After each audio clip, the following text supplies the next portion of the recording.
The old factory loomed before us, a hulking silhouette against the stormy night sky. Rain pelted down in sheets, soaking through our jackets as Jake and I huddled under the rusty overhang. We've been best friends since childhood, always daring each other to explore abandoned places around town. But this decrepit building on the outskirts felt different, more ominous somehow. "I don't know about this man," I muttered, eyeing the broken windows and graffitied walls.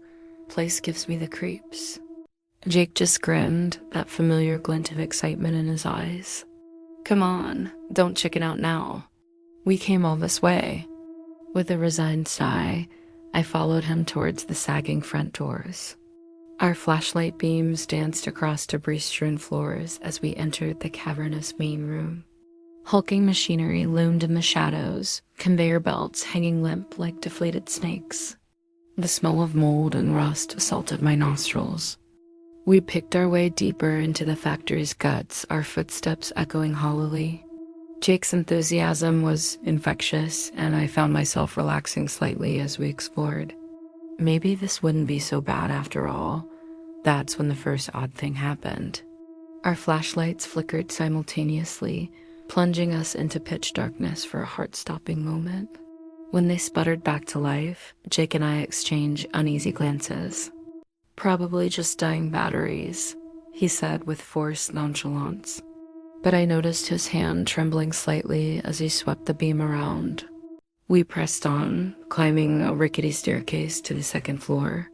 Here, rows of offices lined a narrow hallway, most doors hanging off their hinges. As we passed one open doorway, movement caught my eye. I whirled, heart pounding, but the room was empty save for an overturned desk and chair. "Did you see that?" I whispered. Jake frowned. "See what?" I shook my head, trying to laugh it off. "Nothing. Just jumpy, I guess." But an eerie feeling crept over me, like icy fingers trailing down my spine. I couldn't shake the sensation of being watched. We continued down the hall, poking our heads into various rooms. In one, faded blueprints were still tacked to the walls. Another held stacks of moldering cardboard boxes. Nothing too exciting or scary until we reached the last door. This one was different, heavy steel with multiple locks. It stood slightly ajar, as if inviting us in. Jake reached for the handle, but I grabbed his arm. "Wait," I hissed. "Listen." We held our breath, straining our ears. At first, only the patter of rain outside, then dot dot dot a faint sound. Like labored breathing or a quiet moan of pain, Jake's eyes widened. "Hello?" He called softly. "Is someone in there?" No response. Just that unsettling noise, barely audible. "We should go," I urged. "Call the cops if someone's hurt." But Jake was already pushing the door open wider. His curiosity overriding caution, I reluctantly followed him inside. The room was larger than the others, filled with strange equipment. Examination tables, restraints, implements that looked disturbingly like torture devices. My stomach churned as I took it all in. "What the hell is this place?" Jake muttered. That's when we saw it. A dark shape huddled in the far corner, trembling. As our flashlights illuminated it, I stifled a scream. It wasn't human, not anymore. The thing's skin was gray and mottled, hanging in loose folds. Bulbous eyes rolled in its misshapen skull. When it opened its mouth, rows of needle-sharp teeth gleamed. We stumbled backwards, hearts racing. The creature let out an unearthly shriek and lunged towards us with inhuman speed. Jake slammed the door shut just in time, the impact rattling the frame. "Run!" he yelled. We tore down the hallway, the monster's howls echoing behind us. At the stairs, I risked a glance back. The steel door was buckling outward, metal groaning as something pounded against it. We flew down the steps 3 at a time, nearly falling in our haste. Just as we reached the bottom, an almighty crash signaled the door giving way. Animalistic snarls filled the air. Heart in my throat, I sprinted for the exit.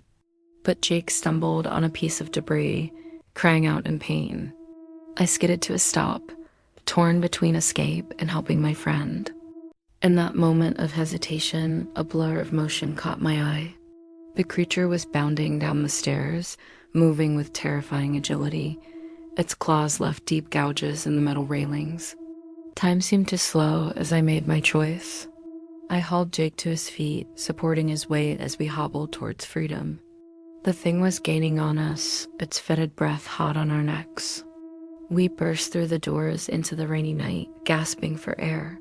I expected pursuit, but the creature halted at the threshold, shrinking back from the storm. It paced and snarled, unable or unwilling to leave the factory's confines. Jake and I staggered to my car, peeling out of the lot with squealing tires. We didn't speak for several minutes, both processing what we'd seen. Finally, Jake broke the silence. What was that thing? I shook my head, hands trembling on the steering wheel. I don't know, but I think we just stumbled onto something we weren't supposed to see. In the rearview mirror, lightning illuminated the old factory one last time. I shuddered, wondering what other horrors might be lurking in its shadowy depths. One thing was certain, our days of urban exploration were over.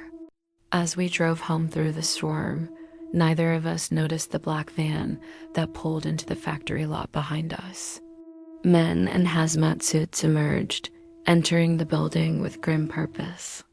By morning, any trace of our terrifying encounter would be erased. But the nightmares? Those would linger for years to come.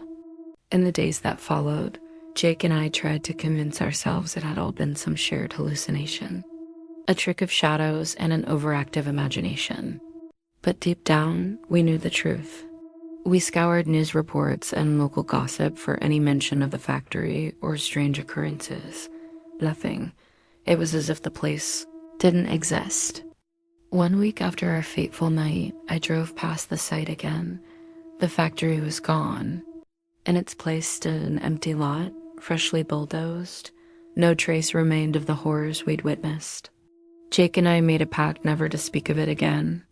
But sometimes, on dark and stormy nights, I still hear that unearthly howl.